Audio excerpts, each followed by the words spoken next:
grande.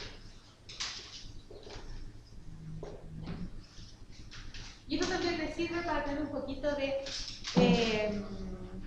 cultura sobre otros tipos de literatura, ¿ya? Y vamos a trabajar la interpretación. ¿Cómo se llama entonces el texto del cuento? Se llama Casa Tomada.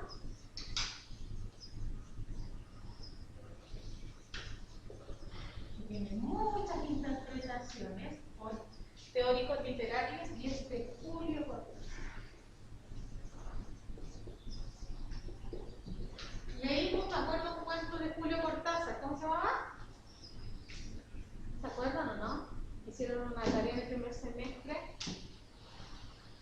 que era en este caso la teoría del cangrejo, donde se contaban las palabras, y había que en el sentido uno interpretar. Casa Tomada entonces, ¿qué vamos a hacer? Actividad que me la van a terminar, van a empezar aquí, la van a terminar en la casa. Actividad.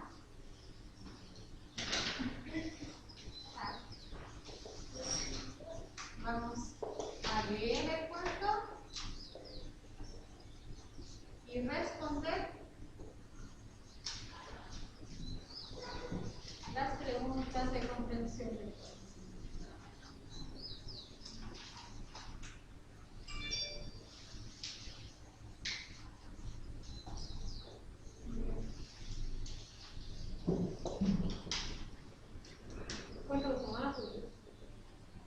Ya, ¿qué más?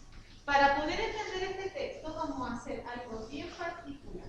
Vamos a hablar sobre su contexto de producción. ¿Qué es lo que era? ¿Qué es lo que es un contexto de producción? La época, muy bien. Vamos a hablar del autor. Vamos a esbozar un poco del autor de su libro y sobre la época en que fue escrito este texto.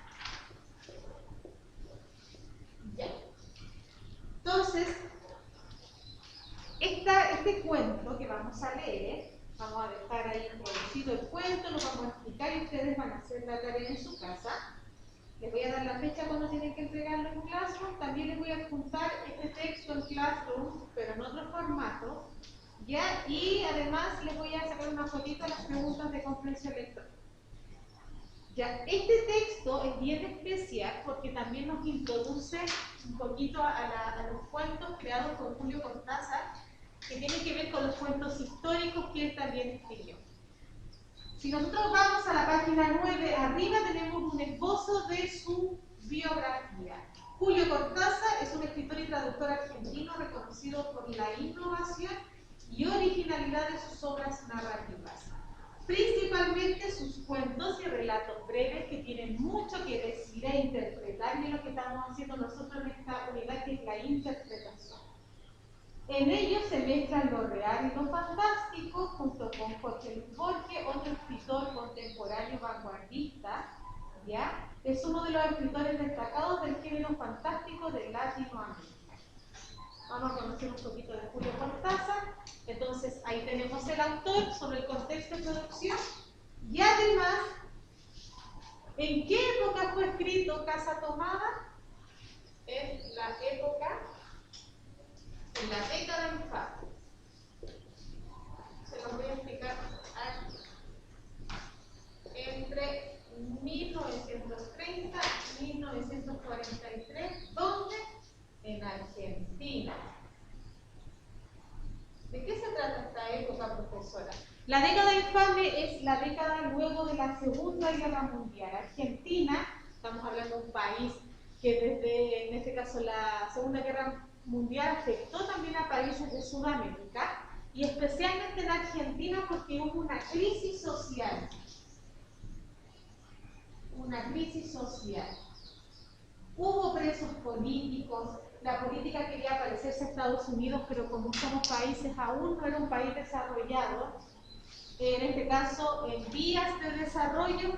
¿Qué pasó? Que Argentina quería ser una potencia, aspiraba a ser eso por el presidente que se encontraba en ese entonces, pero lo que me interesa es que este texto, La Casa Tomada, va a reflejar la época social de ese entonces, que se llama la década infame, donde había muchos marginados, personas que se morían de hambre, presos políticos que les daban muerte de manera incógnita, etcétera, parecido al 73 en Chile. ¿Ya? De eso se trata este texto. Entonces, por ahí va la interpretación. Pero a nosotros como lectores, ¿qué nos va a interesar? Ver cómo los elementos, las descripciones y los personajes de esta historia representan esta sociedad. Vamos con la lectura entonces. Yo leo y ustedes siguen la lectura y vamos haciendo preguntas también de la secuencia, es decir, leemos igual que más uno, el párrafo y yo les pregunto qué le quiso decir. ¿Ya? Calladito, entonces ahí seguimos la lectura para que lo lean ahora y en su casa respondan las preguntas de comprensión lectora. Casa tomada, página 9 entonces. Comienza así. Nos gustaba la casa porque aparte de espaciosa y antigua, hoy que las casas antiguas sucumben a la más ventajosa liquidación de sus materiales, guardaba los recuerdos de nuestros bisabuelos, el abuelo paterno, nuestros padres y toda la infancia. ¿Cómo es esta casa? ¿Y qué más? Grande, espaciosa. ¿Y de dónde se origina esta casa? ¿De dónde viene? ¿De qué formaba parte? De una familia, ¿cierto? De bisabuelo, abuelo, paterno. Y ahí tenemos una idea de la secuencia. Eso es lo que empieza a decir. Seguimos con la historia. Nos habituábamos Irene y yo, y aquí se presentan los personajes. Entonces nos habituamos Irene y yo a persistir solos en ella, que es la casa. Lo que era una locura, pues en esa casa podía vivir 8 personas sin estorbarse. Hacíamos la limpieza por la mañana, levantándonos a las 7 y a eso de las 11 yo la dejaba ir en las últimas habitaciones por repasar y me iba a la cocina. Almorzábamos al mediodía siempre puntuales, ya que no quedaba nada por hacer fuera de unos platos sucios.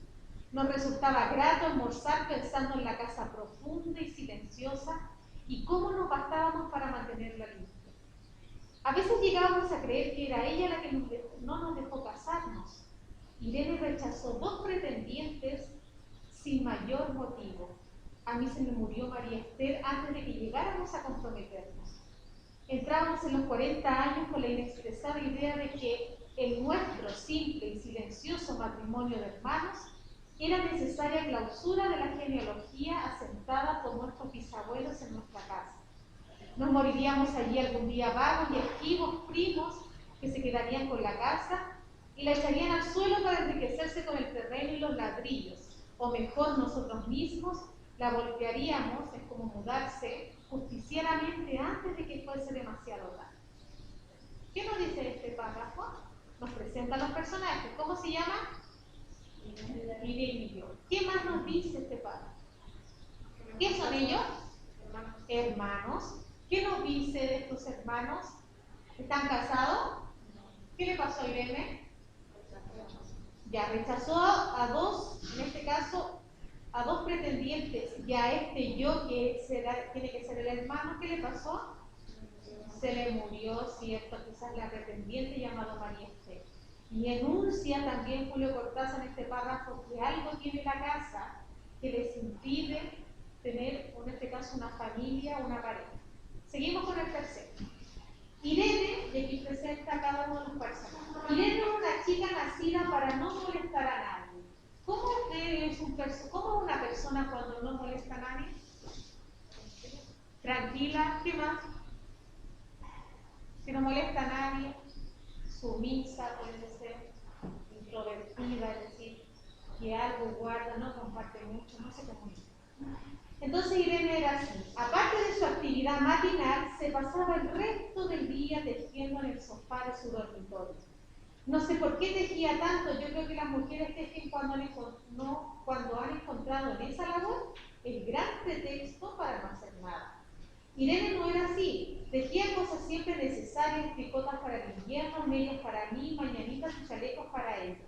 A veces tejía un chaleco y después lo destejía en un momento porque algo no le agradaba. Era gracioso ver en la canastilla el montón de lana encrespada resistiéndose a perder su forma de algunas horas. Los sábados iba yo al centro a comprarle lana. Irene tenía fe en mi gusto, se complacía con los colores y nunca tuve que devolver maletas. Yo aprovechaba esas salidas para dar una vuelta por las librerías y preguntar vanamente, inútilmente, si había novedades en la literatura francesa. Desde 1939 no llegaba nada valioso a Argentina. Ahí tenemos un recurso de contexto histórico. Entonces, en este caso, el personaje nos enuncia que algo sospechoso está pasando afuera de esta casa. Pero es de la casa que me interesa hablar, y aquí entra lo interesante. De la casa y de Irene, porque yo no tengo importancia. Me pregunto, ¿qué hubiera hecho Irene sin el tejido? Uno puede releer un libro, pero cuando un pullover, en este caso un chaleco, está terminado, no se puede repetir sin escándalo. Un día encontré el cajón de abajo del acomodo del alcanfor lleno de pañoletas blancas, verdes y lilas. Estaban con naftalina, apiladas con una mercería, y no tuve valor para preguntarle a Irene qué pensaba hacer con ella. No necesitábamos ganarnos la vida. Todos los meses llegaba plata de los campos y el dinero aumentaba. Pero a Irene solamente le entretenía el tejido, mostraba una destreza maravillosa y a mí se me iban las horas viéndole las manos como erizos plateados, agujas yendo y viniendo, y una o dos canastillas en el suelo donde se agitaban constantemente los ovillos. Era hermoso. Fíjense que Cortázar empieza a enunciar que a través de estos personajes hay elementos bien característicos que nos dicen que es una casa antigua, una casa tradicional, porque fíjense que habla de estos pañuelos que están envueltos con naftalina. ¿Qué es la naftalina? ¿Han visto estas pelotitas que vienen en los zapatos cuando son nuevos? ¿Para qué sirven? Para la humedad y para que no se desintegre y se permanezca en este caso el estado, en este caso un buen estado del zapato. Para eso es la naftalina. Y mucha gente, cuando tiene vestones, chaquetones y para que no se llenen de polillas, también le meten esas cosas. ¿Cómo no acordarme de la distribución de la casa? Otro párrafo importante. El comedor, una sala con gobelinos, en este caso, un tapiz cortinaje, la biblioteca y 3 dormitorios grandes que daban en la parte más retirada, la que miraba hacia Rodríguez Peña, que es una calle. Solamente un pasillo con su puerta maciza, maciza puerta de roble. Fíjense por qué esta puerta va a ser maciza y de roble. Aislaba esa parte de la ala delantera donde había un baño, la cocina, nuestro dormitorio y el living central, al cual comunicaban los dormitorios y el pasillo. Se entraba a la casa por un zaguán. Ya saben lo que es un zaguán porque leyeron en Mazón. ¿Qué era un zaguán? No, leyeron lo hicieron la parte principal. Eso, muy bien, la parte principal de una casa. Con mayólica, en este caso, como una losa de esmalte en el suelo, y la puerta cáncer, que es una puerta de metálica que daba al living. Entonces, hay hartas puertas, pero la más principal es esta puerta maciza de roble. De manera que uno entraba por el zaguán, abría la cáncer y pasaba al living y tenía a los lados las puertas de nuestros dormitorios y al frente el pasillo que conducía a la parte más retirada. Avanzando por el pasillo se franqueaba la puerta de roble y más allá empezaba el otro lado de la casa. O bien se podía girar a la izquierda justamente antes de la puerta y seguir por un pasillo más estrecho que llevaba a la cocina y el baño. Cuando la puerta estaba abierta advertía uno que la casa era muy grande. Si no, daba la impresión de un departamento de los que se edifican ahora apenas para moverse.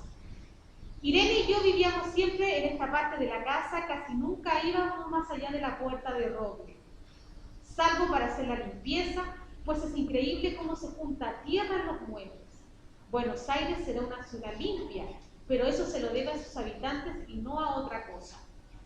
Hay demasiada tierra en el aire, apenas soplaba una ráfaga que se palpa el polvo en los mármoles de las consolas, y entre los rombos de las carpetas de macramé, da trabajo sacarlo bien con plumero. Vuela y se suspende en el aire. Un momento después se deposita de nuevo en los muebles y los pianos.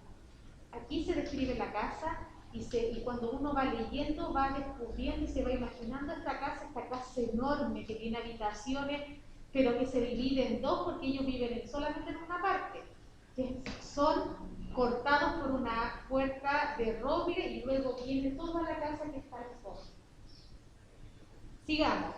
Lo recordaré siempre con claridad, y aquí empieza la acción, como dice uno.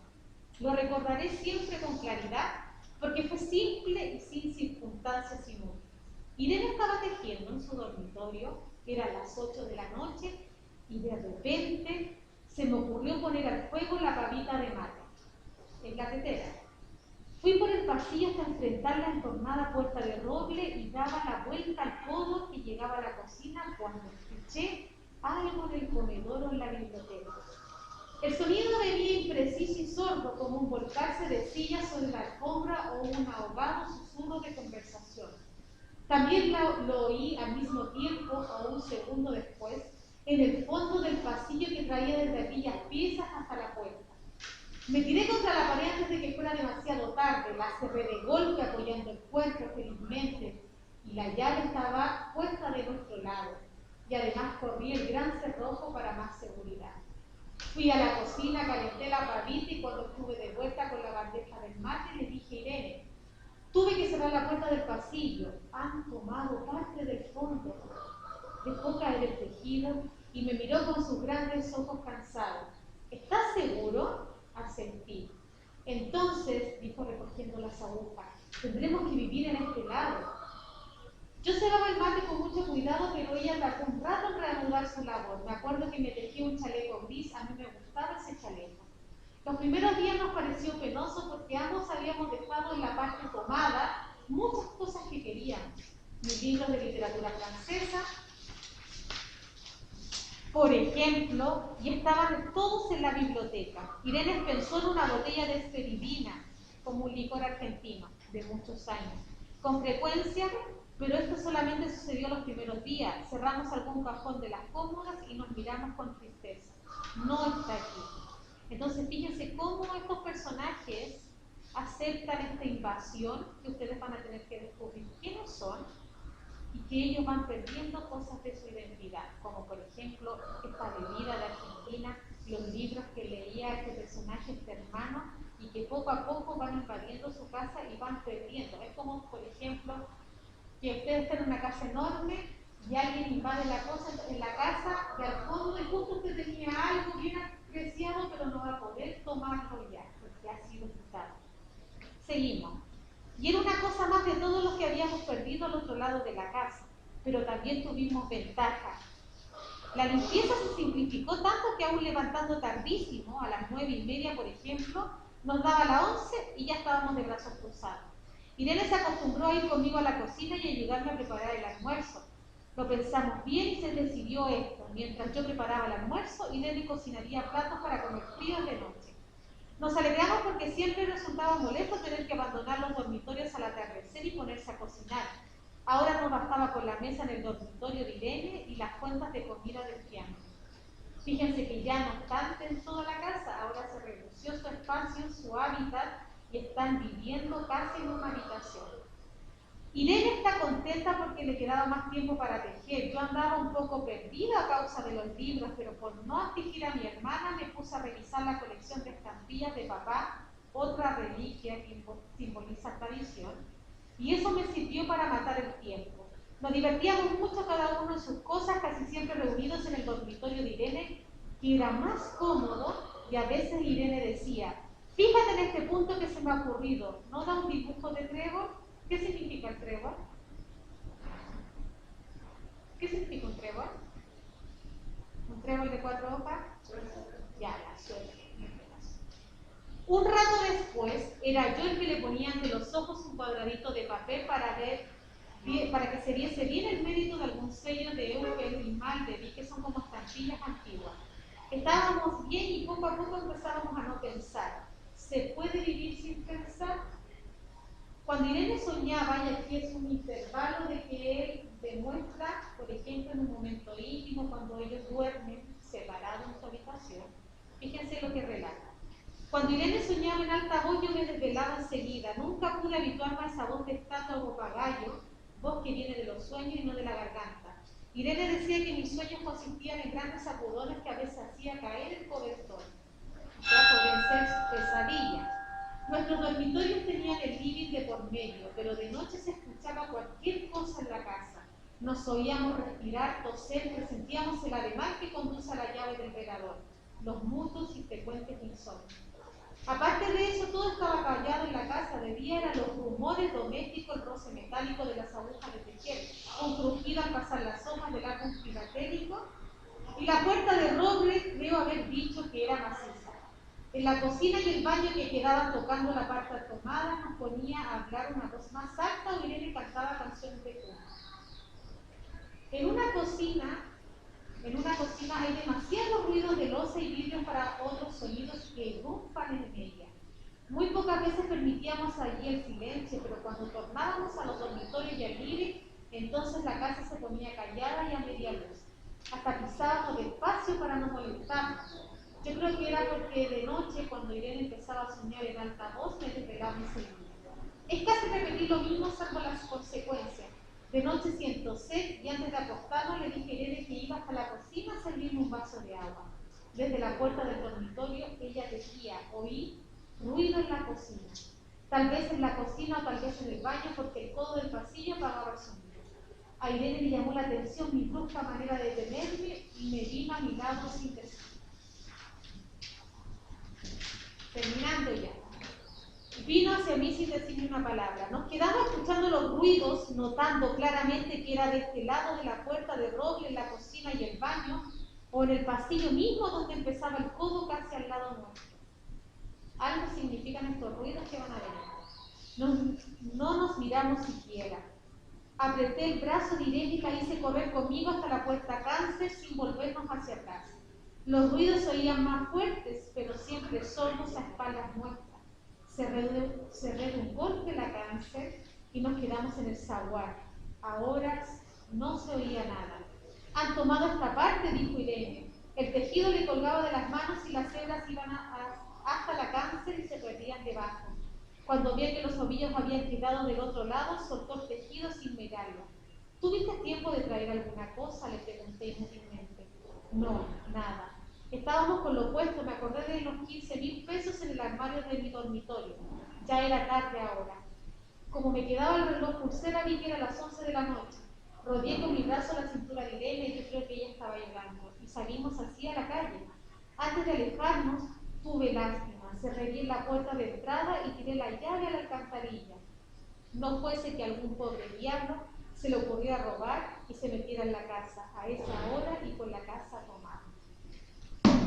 Bien, vamos a hacer algo bien figurativo para que nos acordemos del texto. El texto, ¿de qué nos habla? En simples palabras, ¿de qué nos habla el texto? De una casa, pero esa casa no es una casa común y corriente, es una casa que simboliza. Vamos entonces.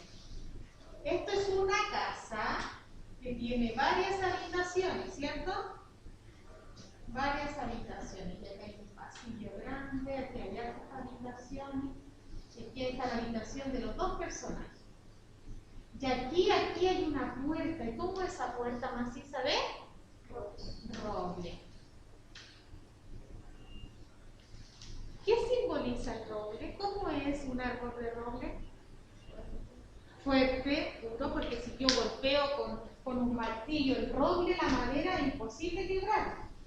Por ejemplo, yo tengo una madera, por ejemplo, de eucalipto, y yo le pego y se quebra el tiro, porque es demasiado débil, pero el roble es fuerte. Y ahí salen todas las palabras figurativas. Yo tengo un corazón de roble. O el espino es parecido al roble, pero el roble es más fuerte, la madera es mucho más impenetrable que también el espino. Entonces el roble lo coloca Julio Cortázar como un simbolismo de algo, esta puerta de roble. Un día cualquiera, donde viven dos hermanos, yo no sé dibujar, pero viven dos hermanos, Irene y yo. Y un día cualquiera, alguien ingresa a esta casa por detrás y empieza a allanar cosas, a hacer tomar. ustedes que son estas personas que llevan? Que estamos en una época de crisis, porque ese es el contexto de la historia. ¿Quién será?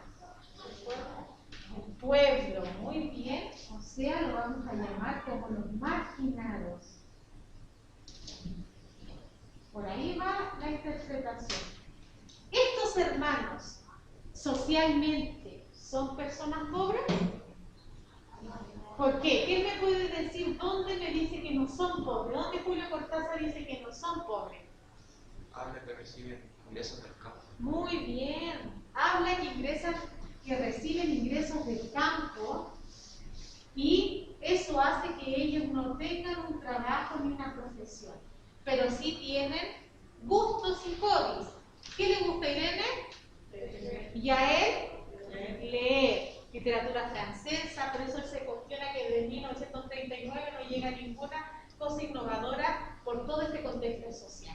Entonces, ellos podemos decir que pertenecen a la aristocracia. En este caso, ¿cierto? A ver, sería, ¿cierto?, a los ricos. ¿Y qué pasa cuando una persona, en un contexto bien caótico social, pero que tiene dinero y que nunca le falta nada, ellos estarán interesados en lo que pasa en la televisión? No. Y eso es lo que demuestra Julio Cortázar en esta historia, la incomunicación de sectores sociales que son ajenos a una realidad actual. Por ello, él crea a estos personajes, Irene y yo, que son argentinos de esa época, de la década infame, que son ricos y que no ven la realidad tal como es, hasta que cuando ven la realidad, cuando salen de esta casa. ¿Qué les pasa? Que ella se da cuenta que su tejido no lo lleva, entonces lo deja, ellos tiran la llave, por lo tanto se despojan de esta casa, que según teóricos literarios Cortázar hizo que esto es como el útero materno. Esta era la casa que los protegía, es como la burbuja cuando uno cría un niño, la mamá cría un niño, o el papá y la mamá, cría a un niño en una infancia bien especial donde no le enseña, por ejemplo, que fuera de ella va a haber cosas malas, por ejemplo, como la droga, la violación, en este caso el robo, que si va a una parte, ¿cierto?, y no conoce a nadie, tiene que tener precaución. Entonces, estos hermanos fueron enseñados en una burbuja, en que es esta casa, y que es protegida por esta puerta que simboliza protección. Y cuando ha sido invadida, ellos no les queda más remedio que salir y huir, porque al final huyeron a una cierta hora de la noche y se quedaron sin nada, sin el dinero que el autor ahí enuncia y sin los mismos hobbies que ellos tuvieron, y que cada día se fueron despojando de eso. Vamos a las preguntas que van a tener que contestar y yo se las voy a ir explicando para que después me la entreguen. La pueden contestar en su cuaderno y sacarle una foto, o si la quieren hacer en un Word y me la envían por clase. Yo ahí les voy a habilitar por dónde tienen que entregar. Página 15. Comprensión lectora, porque como estamos trabajando en interpretación, la idea es que ustedes, a partir de este cuento, puedan sacar simbolismos, palabras claves, ¿ya? Entonces vamos a ver aquí, mire, fíjense en este cuadrito. Claves de interpretación, y vamos a la parte aquí blanca. Dice, integrar los elementos y proponer una interpretación consiste en proponer un sentido de la obra que va más allá de su comprensión literal. Si comprendiste Casa Tomada, puedes decir que se trata de dos hermanos que viven en una casa y terminan huyendo de ella. Es una casa que les simboliza protección, ¿ya? Ahora bien, si la interpretas, tienes que plantear un significado, un sentido de la obra, justificando en tu análisis. Una interpretación que dice ahí, por ejemplo, el cuento se trata del temor del ser humano frente a lo desconocido, ya que la casa simboliza un espacio seguro, un refugio que es perturbado por el temor de los personajes frente a los ruidos y sensaciones del exterior que desconocen. Ustedes saben que cada una casa simboliza protección. Cuando uno está en la casa, uno piensa que nunca le va a suceder nada. Entonces, ese es el simbolismo que quiso dar Cortázar. Una casa en un contexto tan caótico donde viven dos personas de la aristocracia, ricos, y que son ajenados de una realidad caótica, pero que sin embargo se les rompe esta burbuja de la realidad porque terminan huyendo de esta casa, una casa que para ellos simbolizaba tradición, porque en las primeras líneas dice que son de sus bisabuelos, tatarabuelos, y que además dentro de la casa tienen objetos que son parte de su tradición. Entonces, responder en tu cuaderno, o me lo quieren hacer un Word, de las dos formas, o en el cuaderno, en un Word me responden y me lo envían. Les voy a anotar la fecha hasta cuándo. ¿Cómo es descrita la casa? Primera pregunta. No es necesario hacer un plano. Yo lo hice con el cuarto de ayer y me mandaron la tarea. Algunos me hicieron el dibujo de la casa. Pero ¿cómo es descrita la casa? Eso está textual en el texto. Hay un párrafo que me describe la casa. ¿Se acuerdan o no? Ya, ahí usted lo resume. Número 2. ¿Cuál es la historia de la casa? ¿De qué se trata? ¿Me pueden decir? ¿De qué se trata? Y lo acabo de decir. ¿De qué se trata la historia? Que acabo de leer. ¿De qué se trata? Pero en palabras simples. De dos hermanos, ¿y qué le pasaron? Ya tuvieron que ir a una casa. ¿Ya? Y ahí ustedes con sus propias palabras lo explican mejor. ¿Cuál es la actividad principal de los hermanos? Lo dijimos, a uno le gusta hacer algo, al otro le gusta hacer esto. ¿Y con qué sector social se identifican? Les di la respuesta. Ahí ustedes tomaron apunte. ¿Cuál es el tema del cuento? No es lo mismo decir de qué se trata que decir el tema. ¿Qué idea me refleja el texto? ¿Qué idea humana, social o conflicto humano se desarrolla en el cuento? 5. ¿Quiénes creen que se toma la casa? Y aquí viene su propia interpretación y juega aquí el tema que estamos viendo, el juicio literario.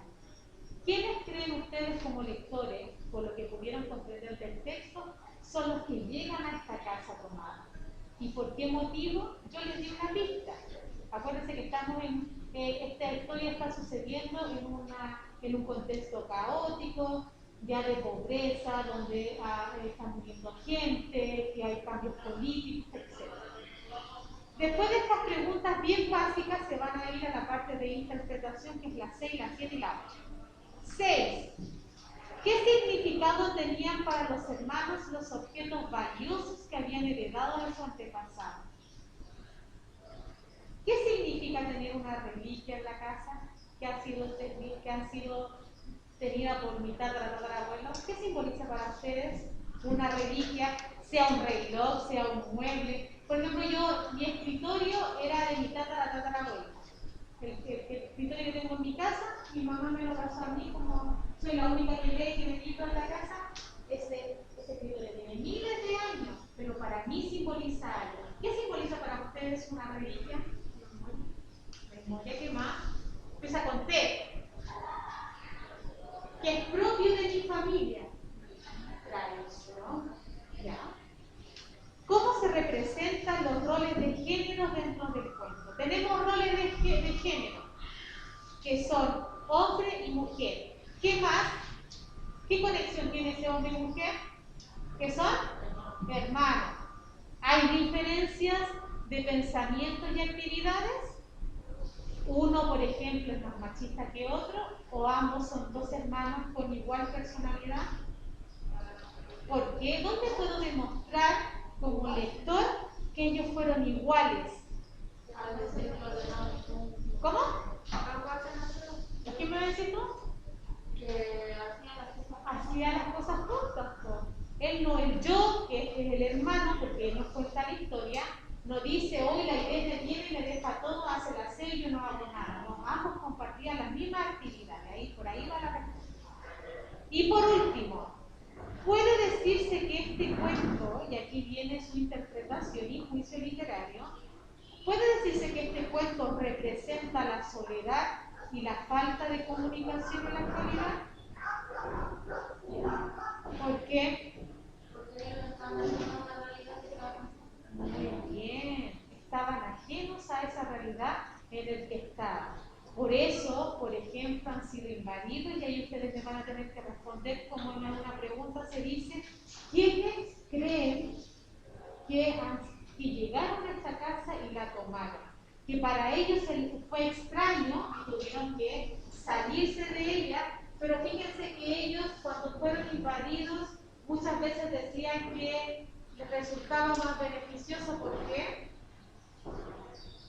¿Por qué dijeron que les había resultado como un beneficio en algunas partes, en algunas acciones? Con el aseo, ¿qué le pasó con el aseo? Se reducía. Podía levantarse más tarde y terminaban desocupados. No tenían que estar todo el día limpiando y más encima comían al final hacer comida en la tarde, sino que ahora la comida podía hacerse solamente en un momento y después se dejaba para la noche. Entonces con esas preguntas vamos a la interpretación. ¿Para qué hago todo ejercicio? Para que ustedes puedan ver que lo que leen no es lo que dicen literal antes de irse, sino que todo lo que leen tiene un simbolismo y eso tienen que ser capaces de ver. Ya, esta actividad se la activo hoy día en la tarde, ¿ya?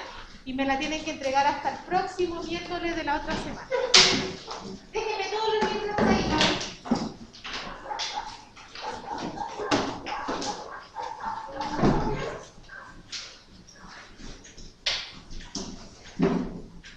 Sé que me mandaron borradores de la introducción. Voy a revisarlo hoy día y ustedes si quieren me mandan los borradores para que tengan una buena articulación. Chao, profe. Chao, cuídense. Chao, profe. Chao, nos vemos mañana virtual. Chao, profe. Chao.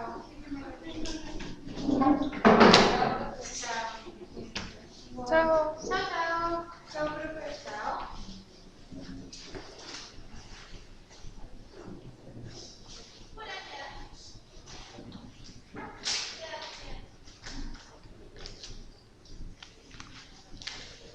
Yo desinfecto los libros. Yo desinfecto los libros porque no tengo cómo hacerlos leer, porque no tenían los libros. ¿No los traes? No, pues ahora los van a traer, pero poquísimos tienen los libros. Yeah. Y yo para que puedan leer conmigo, porque no les puedo proyectar. Y ahora la señora Gloria se le ocurrió, ¿cómo se llama? Fotocopiarme los textos. Porque yo le había dicho, que yo no puedo saber, lo que pasa es que en cuarto medio solamente comprendo el virtual. Entonces, ¿cómo lo hago leer tía si no se puede pasar nada? Si ese es el pero mío. Porque matemática, usted puro ejercicios ahí, teoría, pero lenguaje, si tienen... No, si les echaron a cualquier vez, yo traigo compañitos, por algo los traigo, miren, son desinfectantes. ¿Pero son suyos? Sí. El gasto es suyo. Yo le dije a la señora Gloria que necesitaba que ellos leyeran porque no los puedo yo leer y ellos no miren nada y el celular, olvídense porque si se los mando por celular, que les llega el